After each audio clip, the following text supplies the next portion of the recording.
I'm Einstein, and this is Einsplains. I solved relativity, but that doesn't get views, so here I am explaining the people who thought they were smarter than me.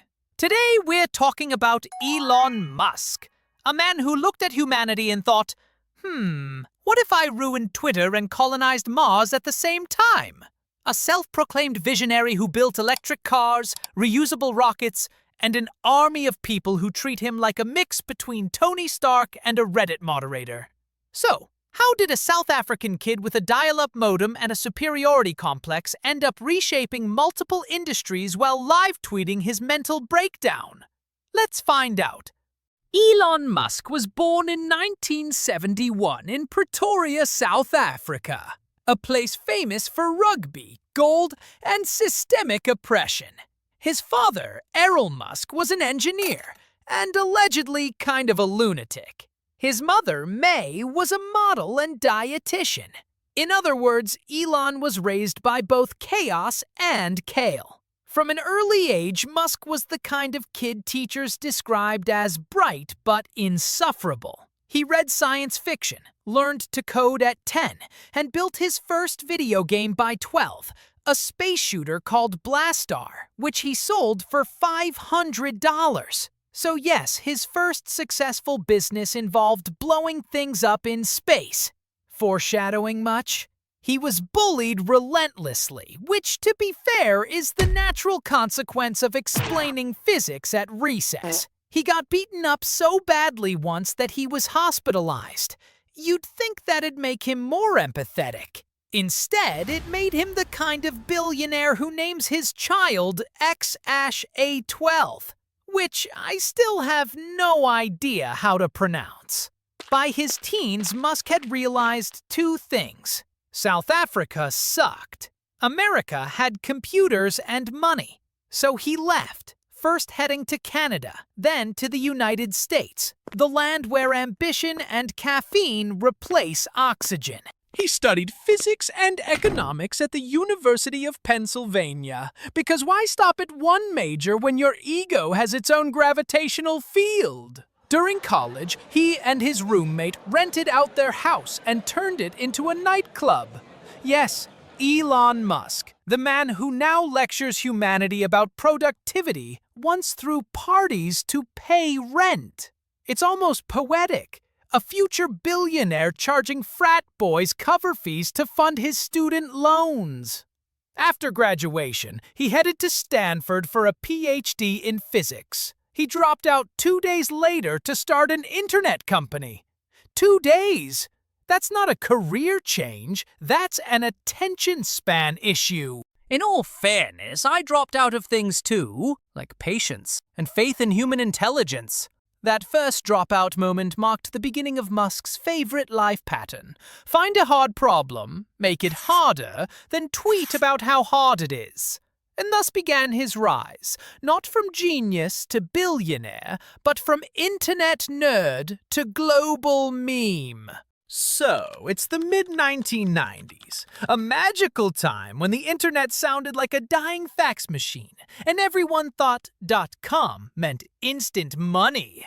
Elon Musk, armed with caffeine, ambition, and a total disregard for sleep, decided to start his first company, Zip2.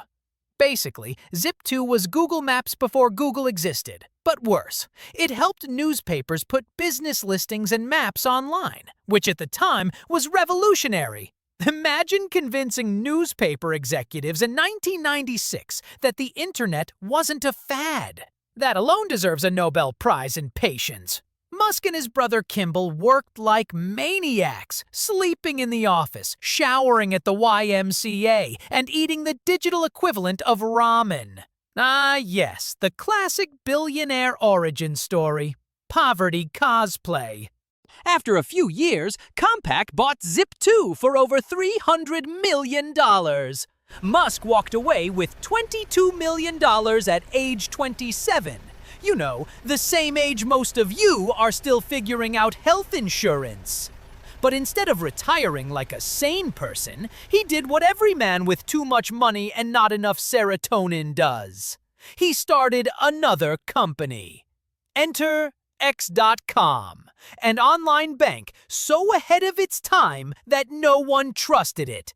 People weren't exactly thrilled about sending their money to some South African guy with frosted tips and a domain that sounded like a porn site.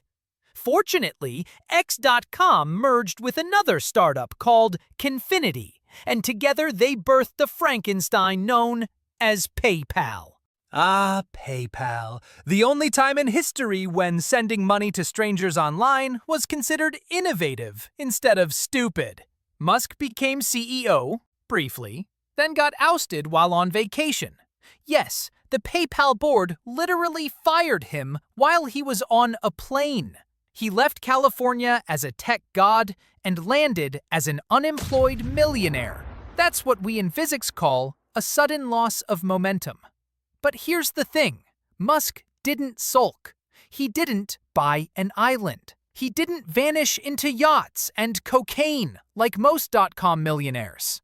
Instead, he decided to spend his fortune solving humanity's biggest problems, like traffic and space and Twitter.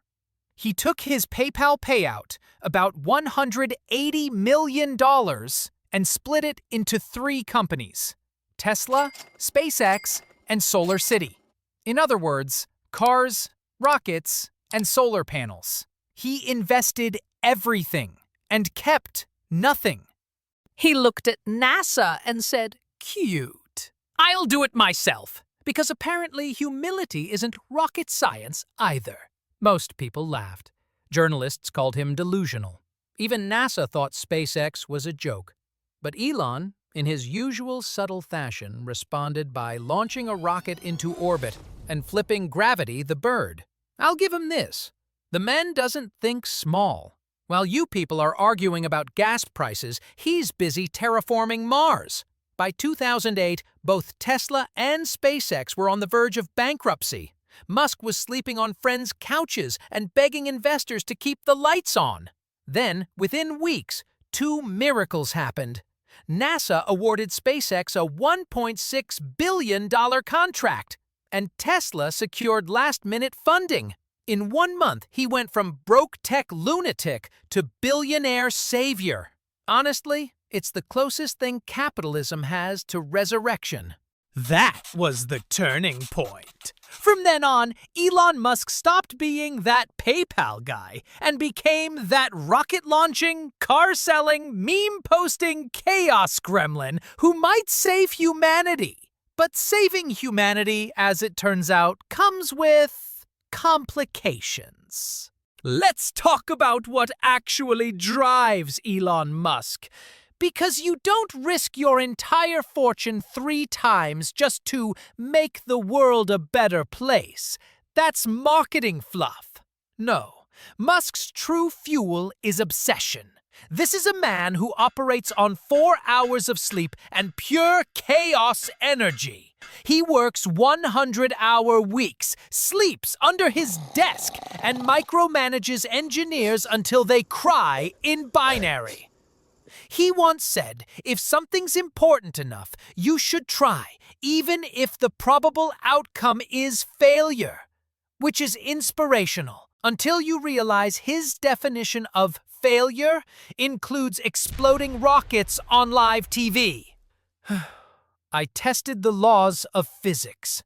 He tests the patience of his employees. Musk's philosophy boils down to this.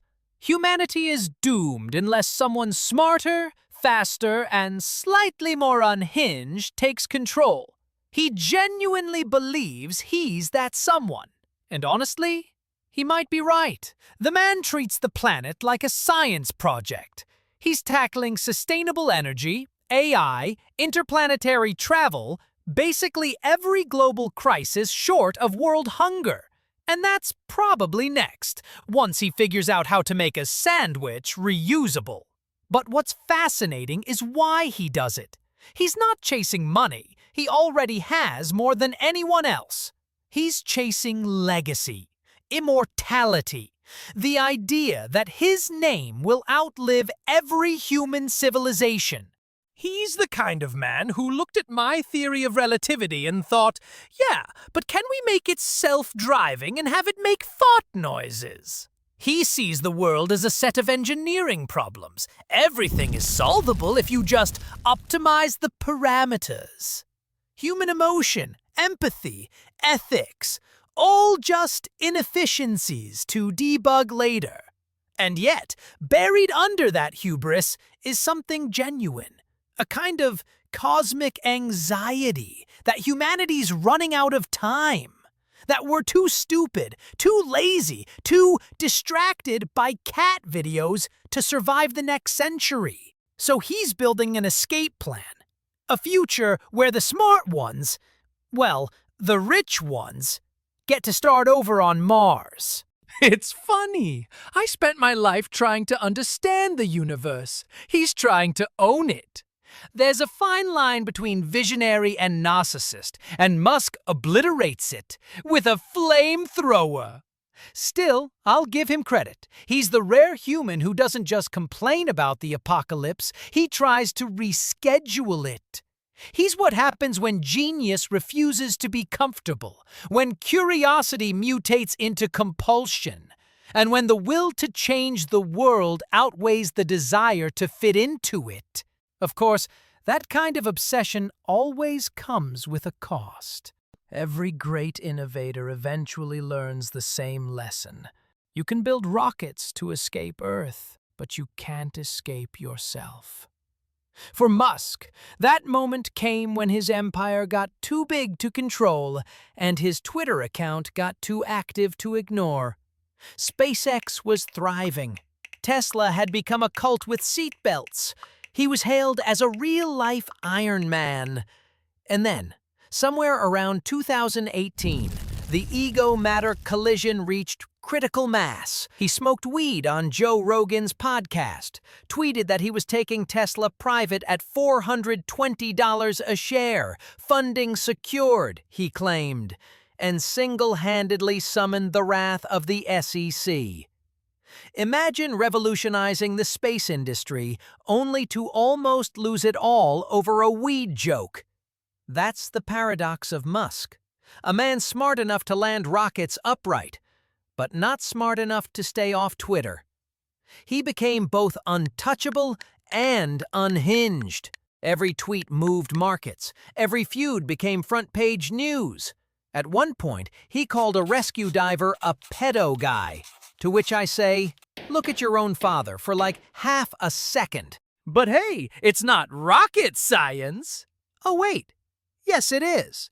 And yet, despite the chaos, the man's achievements are undeniable. He built the first successful private rocket company. He made electric cars mainstream. He forced entire industries to evolve out of sheer fear of embarrassment. Even when people hate him, they can't stop talking about him. He's not just a businessman, he's a gravitational force. Every controversy, every meme, every triumph, it all bends reality around him. But let's be honest, Musk's downfall isn't failure, it's success without friction. The higher he climbs, the fewer people can tell him no. And when you live above the clouds, you start mistaking echo chambers for applause. He wants to save humanity. But maybe humanity doesn't want to be saved by someone who thinks empathy is an inefficient algorithm. Still, Musk has done what few ever could. He made science sexy again. He made engineers dream. He made the future feel inevitable. That's the cruel irony of Elon Musk. He may not be the hero we like, but he might be the only lunatic ambitious enough to keep our species alive. Humanity's always needed its madmen, the ones too obsessed to stop, too arrogant to quit, and too crazy to realize that impossible was never an insult. So, what do we make of Elon Musk? He's a man who built rockets that land themselves, cars that drive themselves, and a reputation that constantly crashes itself. He's proof that brilliance and chaos aren't opposites, they're roommates. and one of them keeps stealing the other's leftover Panda Express. He's not just the CEO, he's a cautionary tale wrapped in a spacesuit. The world calls him a visionary, but vision without restraint is just madness with funding. Still, give the man credit. He's dragging humanity, kicking and tweeting into the future. And if he actually gets us to Mars, I hope he leaves Twitter behind. Well, that was Einsplains. Congratulations, you've almost learned something. Now, if you'll excuse me, I'm off to calculate the probability of humanity surviving its own geniuses. Spoiler, it's not looking good.